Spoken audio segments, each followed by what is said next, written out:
25 ফুটের বিশ্বকর্মা তৈরি করে তাক লাগালো তেলিপুকুর টোটো ইউনিয়ন। বর্ধমান শহরের তেলিপুকুর টোটো ইউনিয়নের পুজো এবার অষ্টম বর্ষে পা দিল।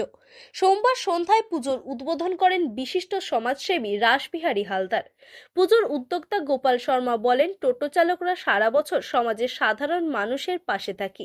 আমাদের স্বার্থ অনুযায়ী সমাজের মানুষের পাশে দাঁড়ানোরও চেষ্টা করি। বিশিষ্ট সমাজসেবী রাসবিহারী হালদার বলেন, যারা টোটো চালান তারা অক্লান্ত পরিশ্রম করে এই পুজোর আয়োজন করেছেন।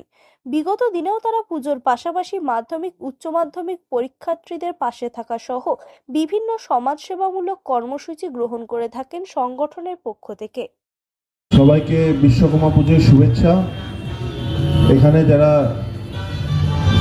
টোটো চালান প্রত্যেকে নিজেরা অক্লান্ত পরিশ্রম করে এত বড় একটি বিশ্বকর্মা পুজো তেলিপুকুর টোটো স্ট্যান্ডের পক্ষ থেকে করেছেন, তাদের সাধুবাদ ধন্যবাদ জানাই।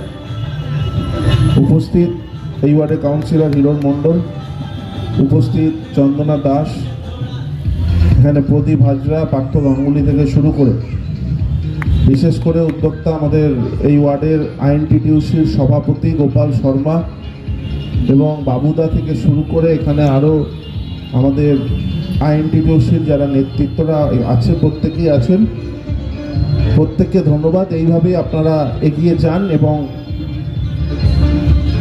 আরও অনেক কর্মসূচি আপনারা শ্রমিক সংগঠনের পক্ষ থেকে নিয়েছিলেন। বিগত দিনে আমরা দেখেছি মাধ্যমিক স্টুডেন্টদের পাশে থাকা, পরীক্ষার সময় দিতে যাওয়া মাধ্যমিক উচ্চ মাধ্যমিক স্টুডেন্টদের, এবং আরও বিভিন্ন সামাজিক কাজ আপনারা করেন। আগামী দিনে আরও কাজ করবেন। আমরা ধন্যবাদ জানাই সবাইকে এবং এত সুন্দর পুজো করার জন্য সকলকে ধন্যবাদ।